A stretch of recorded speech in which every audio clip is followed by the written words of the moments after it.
Oh no. Okay. Well then. Hey everybody. Welcome back to the Turnout. I am your host Aloy, and don't forget to hit like, subscribe to the channel, hit the bell notification, all that stuff. It's especially important that you hit the like on these lives.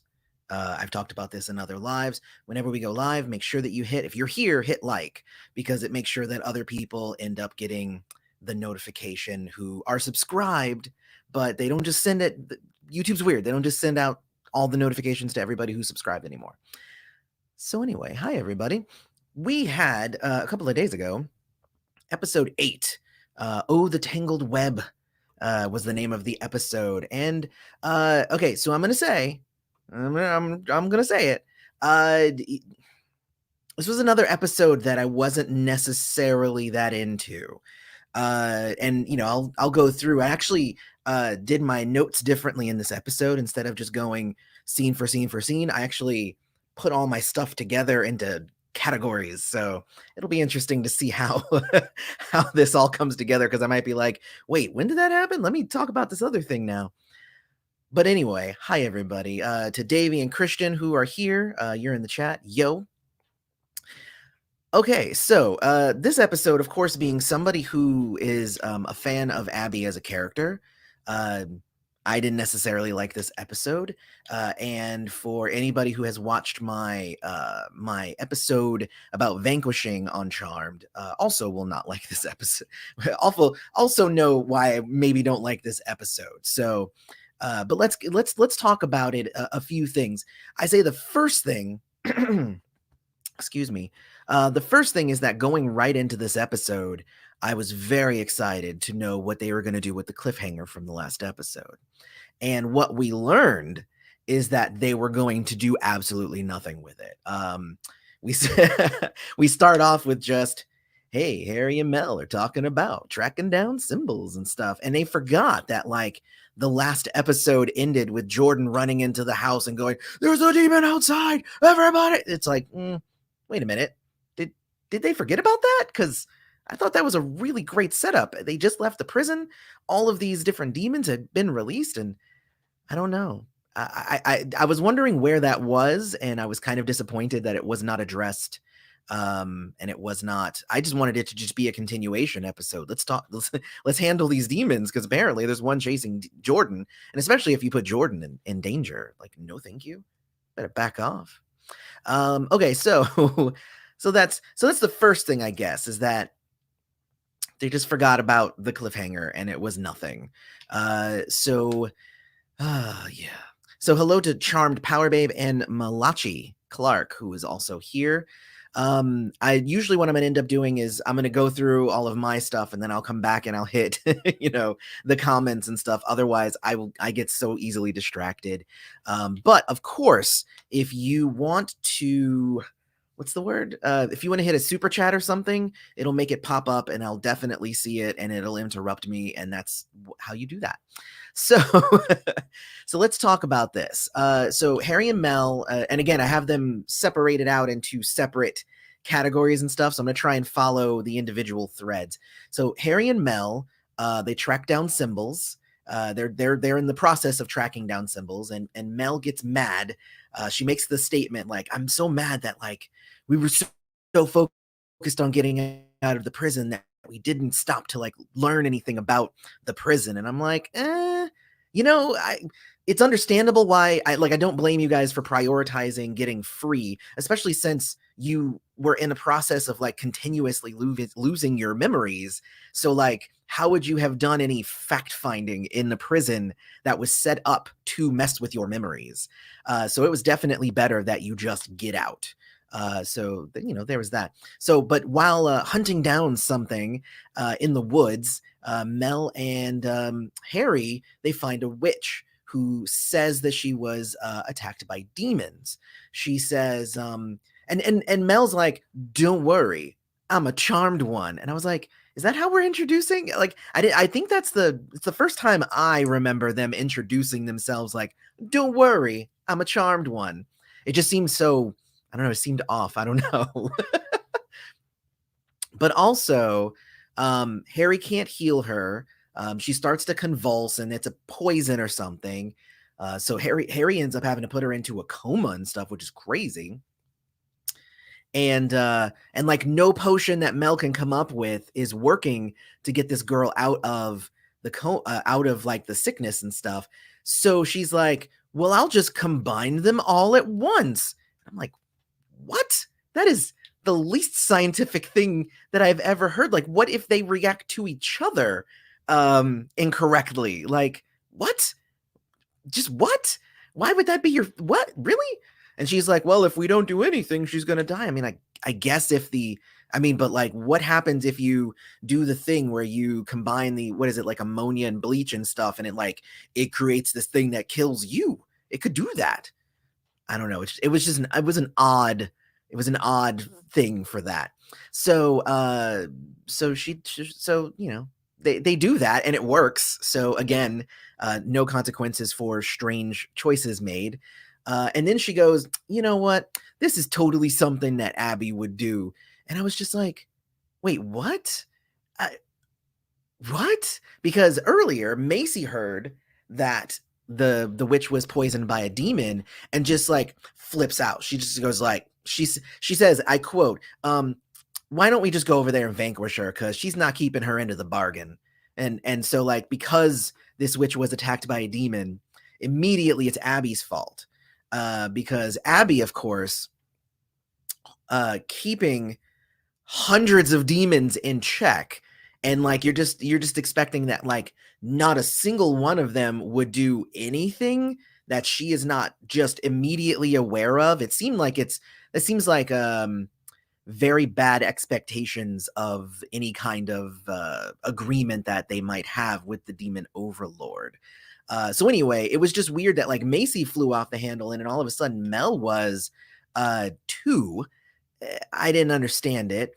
So eventually Mel does actually flip out and she goes over to Abby's place, and Abby is there. We'll talk about what Abby was doing. Abby was negotiating with Jordan. I guess is the way to say it. But she's like, "Yeah, Abby declared open season on witches." And I'm just like, one witch got poisoned.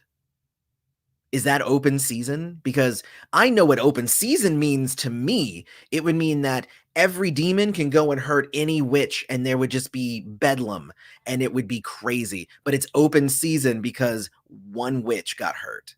And it's just again, the it seems like the stakes are artificially high with this because it doesn't seem like any of this is reasonable from either Mel or Macy.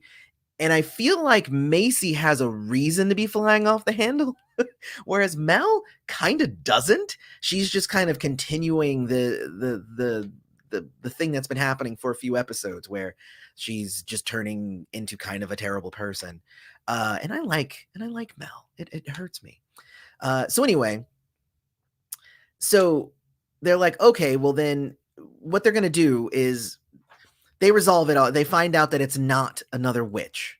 All right. They find out that I'm sorry, that it wasn't a demon that attacked the witch. It was another witch, which I was like, of course it is. Like, obviously. And even if it was a demon, that's not, again, it's not time for you to call open season on somebody else. So anyway, it really, really annoyed me. And I automatically knew that it was not a demon because the witch said it is a demon who wears a jacket with this. Her name is Willow and all this stuff. And I'm like, why do you know so much information about this demon? Like, were you hanging out with this demon? Like, it was either one of two situations. It wasn't a demon, or two, it was like she was friends with a demon and like she got mad at her demon friend and they had a fight, and so she's like, I'm just gonna send it on. And honestly, a lot of this kind of goes actually back to Macy's story, and the reason that she's upset. It kind of all fits in together actually quite a bit. Okay, so but it turns out that it's rival witch covens, and yeah, and they're like, well, I want to put my mom's ashes in the burial ground, and then Willow's like, well, under one circumstance, the fighting has to stop. And I'm like, neither of these witches seem like they're in the in like the position to make that statement for their entire covens. Neither of them seemed like they were leaders of their covens. So like, you can't just say like the fighting has to stop and the other one's like, yeah, of course it will. And it's like, wait, what? Like, you got what? I didn't buy it. I didn't buy it in one bit. But they did have these stones that had runes on them, and the runes matched the tablet, and it actually led them to what they had come there from the first place to find, which was the other half of the tablet. And then my first thought was, wait, they only had one half of the tablet? At no point did anybody else think that that was weird. Nobody said anything about the tablet that they had was only half a tablet. So now learning there's another half, I'm like, again, it just seemed like it was said with such matter of fact, it's the other half of the tablet. And I'm like, when was there ever a discussion that this was half a tablet? So it was just weird. But then they got that, and there you go. And then that's like the end of that storyline. Okay, so let me go to this real quick, because Macy, when Macy heard that you know, the witch was poisoned by the demon, she's just like, well, why don't we go over there and just vanquish her? But like, again, Abby can't physically stop every demon from, she doesn't have mind control. She can't, like, she's not hanging out with every demon at all times. There might be a demon who does something that the charmed ones don't like, and you can't then at that point, every time a demon does anything they don't like, go and threaten Abby. And because it just seems so wrong. And yeah, it's just it's very, very, I mean, it just is, it's just wrong. I guess I shouldn't say it sounds wrong or it feels wrong. It is wrong. It is wrong. Also, I feel like it wasn't defined clearly for them anyway. Like, was it Abby's demon, or was it one of these prehistoric demons? Like, remember the 42? I think we did the math. The 40, no, wait, it wasn't 42. That was how many days? It was 16. Do you remember the 16 demons that just got released from this crazy prison? So just to say I was attacked by a demon. So that might have nothing to do with Abigail. That might have everything to do with the other crazy amount of demons that got released from the prison. Like, it just doesn't make any sense why they would just immediately say, you were attacked by a demon? It must be Abby. Let's murder her. So I'm like, what the hell? Essentially, it just really didn't make any sense to me. And honestly, if anybody here has not watched my video on ethics and morals in the charmed world, please watch that video.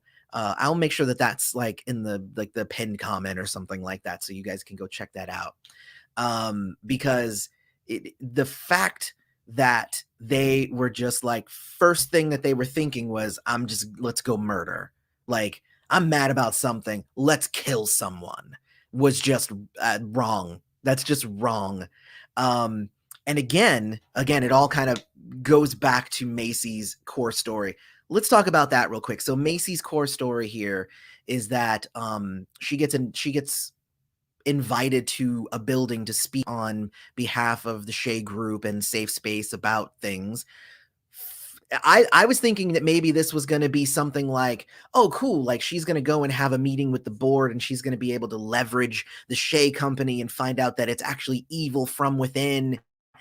And then like maybe it would become like an Angel season 5 thing where she tries to work the corporate angle to help fight against the bad things. And I was like, oh, that could be interesting. It's not any of that, but that was where my brain was going. And then we get a glimpse of like her being escorted out by security. And I was like, okay, that was an odd scene. Hopefully they explain it, and they do. So they find out when she gets there, turns out that she wasn't told that she was actually going for a photo shoot. So that already pissed her off. Then then like the white lady in charge came and touched her hair, and I wanted to kill her myself because I saw it coming. I saw it coming a mile away. I was like, oh, you better not touch her hair. And then she did, and I was so mad. I was mad on behalf of her, so I'm glad that they called attention to it. Uh, but then it was okay. So the clothes that they gave her was kind of, sexy, and she's just like, but that's not what I'm here for, so I'm not going to dress in that. And then and this was actually a good line. The lady was like, oh, I was just hoping we could have a little oomph in the photo shoot, and she's like, oomph for a malaria campaign? And I was like, exactly. Exactly. And then it turns out, we find out that the lady went complete Karen on her, because she wasn't in agreement with everything that was happening, because the entire malaria campaign was like completely racist. And she got the police, the security called on her, and she got escorted out. And wow, like honestly, that's some bullshit. So like the lady went full on Karen, and they even say that in the script. They like, she went full Karen on you, and I'm like, yeah, that was basically, she went Karen. And she was using her white privilege in order to call security. And that's honestly, I talked about the show in one other video, but that is the premise of the show Woke on Hulu. So if you haven't watched that show, it's obviously, that's a comedy, but it's very much dealing with these kind of situations where you kind of mess around, and you deal with microaggressions and stuff throughout your life, but then you hit that one moment where everything kind of collapses and it changes your entire worldview.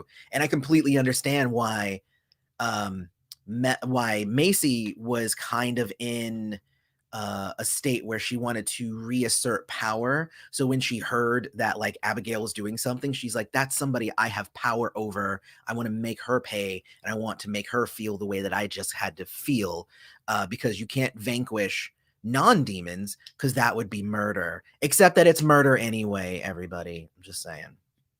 So anyway, so and she even says too that it looked like they might try and sell the board, because the whole campaign and stuff that they were doing was to make money, because the Shea Group is losing a lot of money, so they might sell Safe Space. And she's like, well, I'm not going to let them do that. And I'm like, okay, like you can really do anything about it.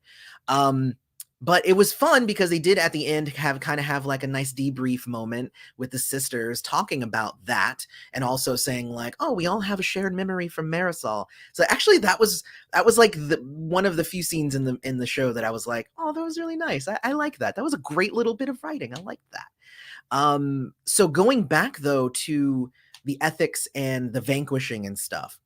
So essentially, false accusations. They give the witch who said it was a demon, even though it was another witch, and they're like, you knew that it was going to put us into vanquish mode. And I was like, wait a minute, hold on. Because what you're doing is exactly what society does to people of color. You're doing exactly the thing that Macy just had to deal with. And instead of saying, wow, we need to look in a mirror and we need to realize that what this situation has said about us, that even when something bad that has happened, like if something bad happens, we immediately fly off the handle and react with our presumptions. And we were ready to murder Abigail for something that wasn't even her fault. And it really, oh my God, how dare you, girl, do that to us? And then I was like, wait a minute. They were on a good track. They were like, wow, this is terrible. This is a terrible way that we got done. And then she said, and how dare you tell us that it was a demon and make us do that? And I was like, what? It was not the girl saying that it was a demon that made you do that. It was you guys and the way that you guys interact with demons. And you are doing exactly what Macy just had to deal with. And it just, oh my God, it hurt my brain. And it honestly, for me, it ruined what could otherwise be a good message in this show. Because the message should have been that Macy just dealt with all of that stuff. And then she, I get that she was like, she's kind of on a power trip. She's like, I have these powers and I want to assert them over somebody. But there was no realization that that was the wrong thing to do at the end of the episode. Which anyway, I think that it was very, very badly handled. And I know that like last week or the week before, there was it wasn't last week, it was the week before, there was the whole mental illness thing and dealing with Abby and whatnot. And again, I guess it's just back to Abigail. It's just like now, whenever Abigail is involved, the charmed ones look like assholes. So I guess that's just how it's gonna be. Um, and honestly, it's just kind of sad because with these characters, I would have expected more. As being a person of color, you have to be able to recognize these things, because if all you do with being oppressed is go and oppress someone else, then that is the wrong approach to the world. You're supposed to be fighting against oppression, not taking the oppression that you have and then passing it on. Don't pay that oppression forward. It's not a good thing. So anyway, I do just want to say that I loved Maggie in this episode. Her braids were on point. She was looking cute as shit. Her hat scarf combo was in that she was wearing in the woods was killer. She was looking real good. And yeah, I also liked the fact that she wasn't the focus of the episode. She was there and she contributed to the storyline happening, but I liked that the writers were able to give her a side. She was there, but she wasn't the focus, and that's okay. Everybody doesn't have to be the focus in every episode, and I liked that. So I think that Maggie, unlike past episodes, were handled very well in this episode. But just Macy and Mel weren't. So yeah, okay. So let's talk about Abby. I've talked around it this whole time.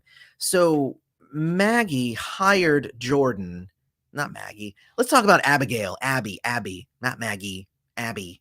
Anyway, so Abby hires Jordan's Jordan's firm to to handle her business assets and whatnot in order to get him there, and says, hey, I need to do a demon mind meld with you to see if there's anything that you're not telling me. And he's like, I'm not holding anything back. I told you everything I know. And she's like, well, I need to do this so that I can have peace of mind. But she didn't say it like that. She said, you're going to give me your brain and I'm going to suck out your memories.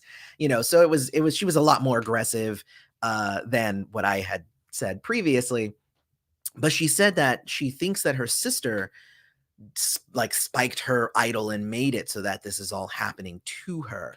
That said, just because Jordan doesn't remember seeing the sister or seeing anything doesn't actually mean that your sister didn't do that. So, but essentially she turns into a demon and starts trying to attack Jordan, doesn't touch him at all, even though we know that she's good enough to, she could just kill him.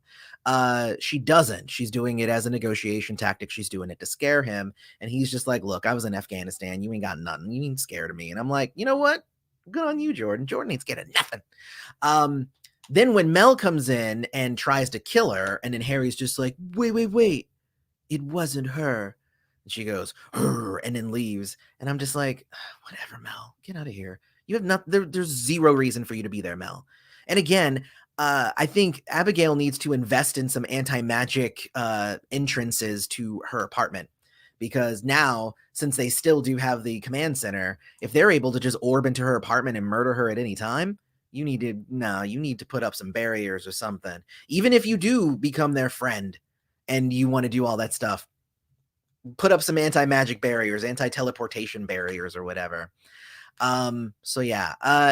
Anyway, Jordan's like, I'll stay behind, and then the two of them talk, and then Jordan basically does a little bit of therapy for her, and she's just like, do you think that I am irredeemable? And Jordan's like, you need to repent like I did after Afghanistan. And I'm just like, see, Jordan's the best guy ever. Any scene that he's in, he's going to help somebody in that scene, which is amazing. But again, I feel like I feel like at this point, the charmed ones are almost irredeemable. Because Abigail hasn't, like, she's not been outwardly aggressive and hasn't been attacking anybody, is keeping demons in line. Um, it doesn't, like, there's a line in the show where they were just like, if you keep going down this path, everybody's going to be just assuming the worst of you. And I'm just like, but why? Like, because there's a thing, right? There's like words versus actions. Okay. So if you go, like, if you're just all about words, if I say I'm the demon overlord and I'm here to rule demon kind and blah, blah, blah, and you just take me at my word, even though I've been keeping demons in check, I've been helping you anytime you ask me for help. We've teamed up on occasion. I've never done anything aggressive towards you ever. If you take all of those things and you just divorce them, but you're just like, but she's the demon overlord, we just have to murder her. It's just like, but all those other things though, all those other things I just said, I'm not antagonistic toward. I mean, she's antagonistic, but like in a playful way. But like, I don't attack you. I'm keeping demons in check. I'm doing all of these things. We've worked together. It just doesn't make any sense.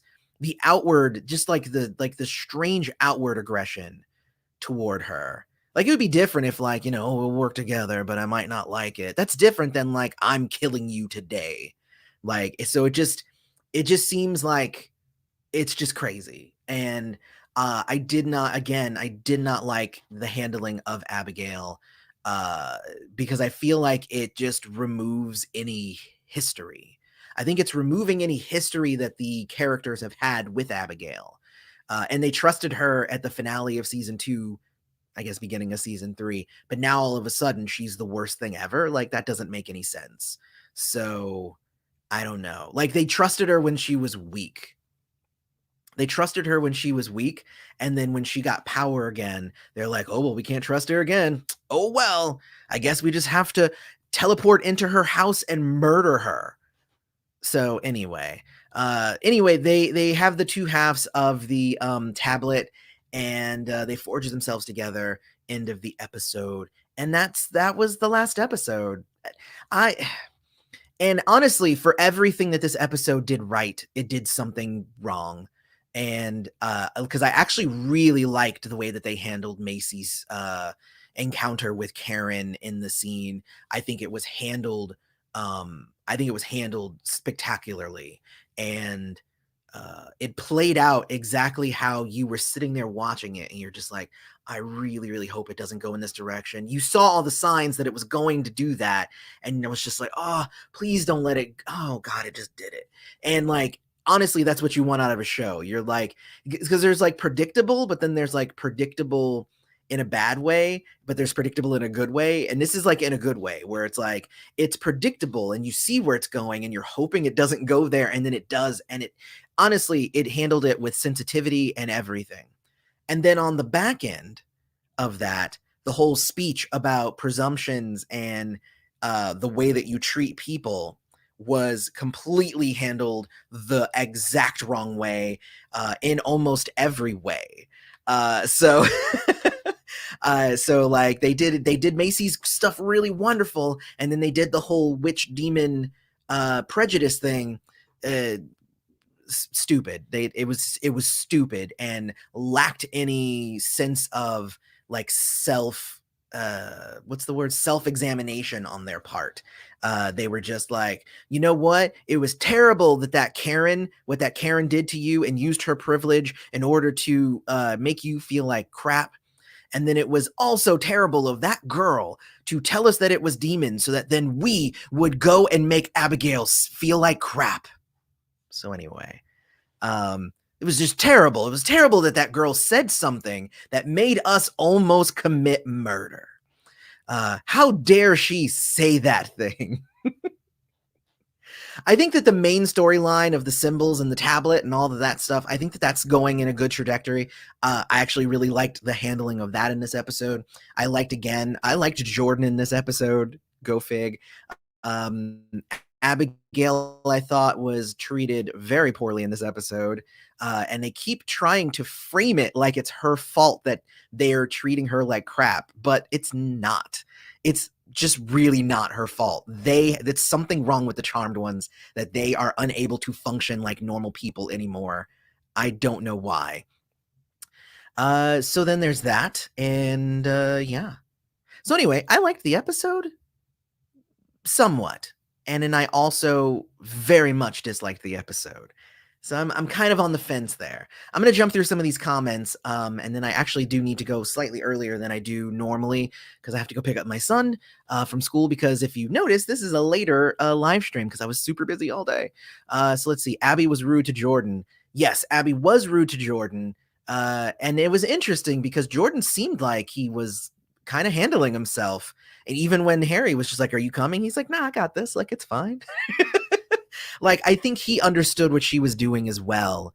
I think it just took a little bit for him to call her on it. And then once he did, it was, they went back to having a discussion. So, in that way, Mel was good because she broke the tension so that then when she left, they could reset the conversation. So I guess that was the one good thing that Mel did in this episode. What's the point of ending on a cliffhanger to just throw us into the next episode? Exactly. Uh, Hi, like Abby, but come on, these writers need to learn how to write a good script. We went from 14 monsters, been let loose and frightening, the charmed ones outside, to Macy's hair. Well, what I'll say is that, again, I didn't like the fact that they left the cliffhanger off either, but like, I would have been okay with it even if they just said a line or something that was just like, "Man, and that demon we dealt with last week, that's only going to be the first of many." But then if they had said that, then there wouldn't have been the reason for them to immediately jump to the assumption that it was one of Abby's demons doing bad stuff and not one of the other 14 demons that just got released. So again, that was just a terrible point, and there was zero reason for them to come to that assumption. And I understand 90% of television out there is all based around assumptions. That's how like sitcoms work, not necessarily 45-minute dramas, which is what this show is essentially. And hello to everybody who is here. We actually have 20 people here. I think our highest is like 25. But really, that's awesome. So let's see. Macy is jealous of Abby, period. I hate Harry this episode. Abby is half witch, half demon, just like Macy. Oh, that was actually something that I mentioned. Well, first off, like Abby isn't. I mean, I'm sorry, Macy isn't actually half demon. She had demon blood. I'm sure somebody in the chat will correct you on that. So she's not half demon or whatever. Right now, she even had her demon part taken out of her, so she is full witch now, I guess, at this point. Anyway, it was interesting because when they framed it, they said, so this was part of it too that really irked me, because when they were giving the whole false accusation speech to the girl, which her name is irrelevant, I don't remember her name, but the girl, the girl that they saved. So Mel even says, "And what you said by telling us that it was a demon almost made us go murder another witch." And I'm like, hold up, Mel, hold up. You are literally saying that you see Abigail as a witch. And if that is the case, then why would you straight up go to her house and threaten to murder her on the spot? Like, because if your job is to protect witches, then she should fall under that, especially if you are seeing her and you're stating, you are remembering in your brain, I guess, in that very moment, that she was a witch. She's a half witch. You can't just throw stuff out like that. It just seemed, oh my God. Anyway, let's move on. Hi, Dammy. Hi, Aloy. Yes, hi, Dammy. Hello to Blue Wolf, Phoenix Rising, all you guys. Thank you. Hello. Oh my gosh. Let's see. So you guys are having like a long conversation about jealousy. I'm going to skip that. So Macy said what she said out of frustration with what happened at the Shade Group. She couldn't care less about Abby. You know what, though? Here's the thing. And again, it kind of is the same thing. Yes, she said what she said out of the frustration and the hate and all of that stuff that she was feeling in the moment. However, her response to feeling powerless is to say, "Man, we should totally just go murder her." So again, it's just like if it was, man, we need to go give her a talking to and knock some sense into her, that would be one thing. But they're literally saying, why don't we murder her? And just talking very cavalier about it. It's just really, really just worse. It's just bad. It's just bad. Um, when are they going to hunt the demons who escaped from the hell prison? Well, that's the thing about that. And I get kind of why there might be a lull in the episodes is because the demons who escaped, like, they don't know which demons those are. So they really did need the other half of that tablet, I guess, in order to start. Like, one half of the tablet might have the symbols. The other half of the tablet might be the way to decode them or something. So now that they have the whole tablet, being more proactive, I guess, will help them do that. Again, though, there was at no point anything said that they only had half a tablet, so I wouldn't have thought that they needed another half of a tablet. But I guess now that they have it, hey, it's better to have two halves of a thing and not just one half of a thing.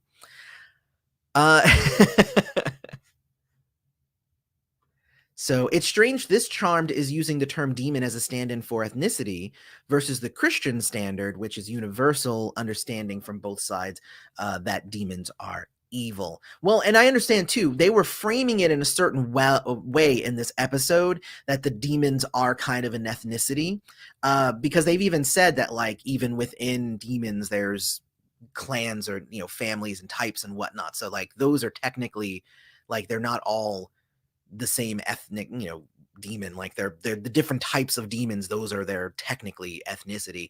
And I think it's still, I mean, just the term demon itself is such a loaded term. I don't think that there's a way to remove it from the Christian ethos. That said, they definitely were using demon as kind of a stand-in for ethnicity, but the characters didn't understand the metaphor, and they were just finger wagging. It's basically, so let's take away the demon part and use ethnicities. So this would be a group of white people saying to another white person, how dare you tell us that black person did something bad to you? That made us almost go and lynch him. It's so bad that you almost made us go and lynch that black person. So that's why that scene was really bad to me. Just, if we remove demon from it, bam, it almost made us go lynch somebody. I can't believe you would say such a thing. Not, I can't believe that we almost went and lynched somebody. So anyway, there you go. Illuminatus X, I don't know what I said, but I'm glad that you are glad that I just said it. Let's see. Yeah, they have come seconds away from almost vanquishing Abby twice. Now they better not do it. Abby has helped them. Yes, yeah, exactly. And there's no reason to vanquish just a being for existing either. So I don't know. It's weird and dumb. This episode made me so mad. I don't know if you guys can tell, but it did. It made me so mad. But the underlying great thing about this show is Jordan. And Jordan Jordan was awesome this episode. Once again, he was everybody's conscience. He was everybody's therapist. He is quite possibly the most perfect person ever. And yeah, I do really, really like Jordan. So I guess I'm gonna leave it there. There's a ton of comments, but honestly, talking about this episode and breaking it down and just how poorly it handled the whole privilege thing and all of that stuff, and the characters just being completely oblivious to their own standing within said crazy system of the witches. Again, go watch my video about the ethics and the morals on this show. I did that video like halfway through the second season. And it's sad that it still is kind of appropriate and it still fits. I was hoping that they would have made moves to be better. I don't know. Anyway, thank you for coming to the Turnout. I've been your host, Aloy. And thanks for showing up. Peace. I'll see you guys later. Hit me up in the comments if you want to continue it, but I do have to go pick up my son.